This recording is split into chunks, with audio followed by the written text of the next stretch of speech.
L'innervation des membres inférieurs.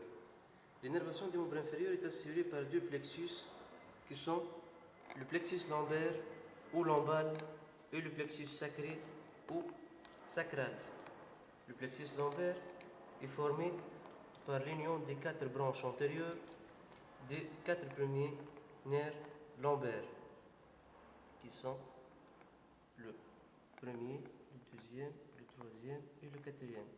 Si on commence d'ici, ça c'est le dernier nerf thoracique qui donne le nerf subcostal et qui va donner une anastomose pour le premier nerf lombaire pour donner deux nerfs qui sont l'ilio-hypogastrique et l'ilio-inguinal.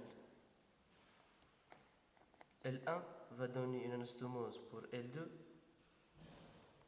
et les deux vont donner un nerf appelé le nerf génitofémoral. Ces trois nerfs, l'ilio-hypogastrique, l'ilio-inguinal et le génitofémoral, passent dans le canal inguinal qui livre passage aux testicules de la cavité abdominale au scrotum chez l'enfant. Ces trois nerfs, lors de leur passage au niveau du canal inguinal, sont en rapport ultime avec le cordon spermatique chez l'homme et le ligament rond chez la femme. L2 et L3 vont donner le nerf cutané latéral de la cuisse. Et de L2, L3 et L4, il y a une branche antérieure qui est le nerf obturateur et ici aussi une branche postérieure qui est le nerf fémoral. Le plexus sacré est formé par le tronc lombosacré et les branches antérieures des trois premiers nerfs sacrés. Il donne plusieurs branches collatérales et une seule branche terminale qui est le nerf le plus volumineux de l'organisme, qui est le nerf sciatique. Le plexus lombaire, le plexus sacré va donner des branches collatérales.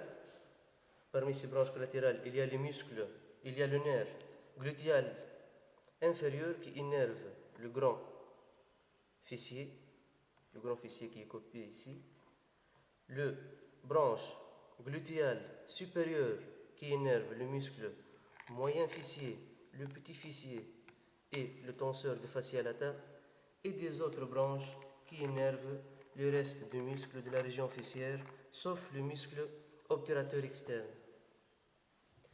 Pour le plexus lombaire, il va donner le nerf fémoral,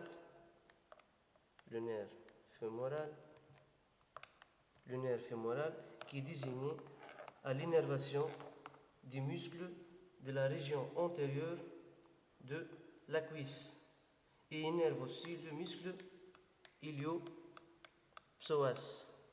alors que le nerf obturateur va innerver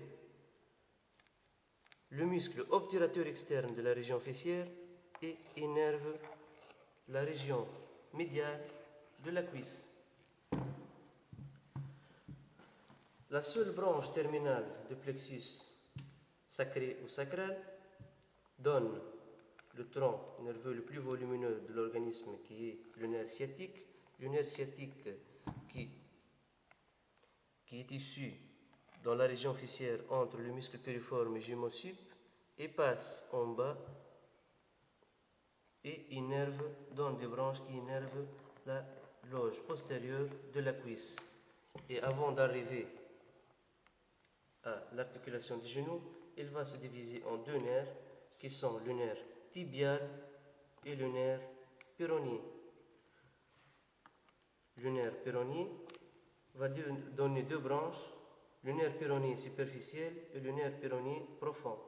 Le nerf péroné superficiel va innerver les muscles de la loge latérale de la jambe et le nerf péroné profond va innerver les muscles de la loge antérieure de la jambe et va donner des rameaux dorsales du pied. Le nerf tibial va innerver les muscles de la loge postérieure de la jambe, et lorsqu'il arrive au niveau du pied, il va donner deux branches qui sont le nerf plantaire médial et le nerf plantaire latéral. Ces nerfs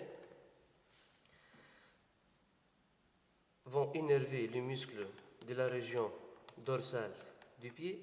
Les muscles de la région dorsale du pied sont trois groupes, groupe intermédiaire, groupe latéral et groupe médial.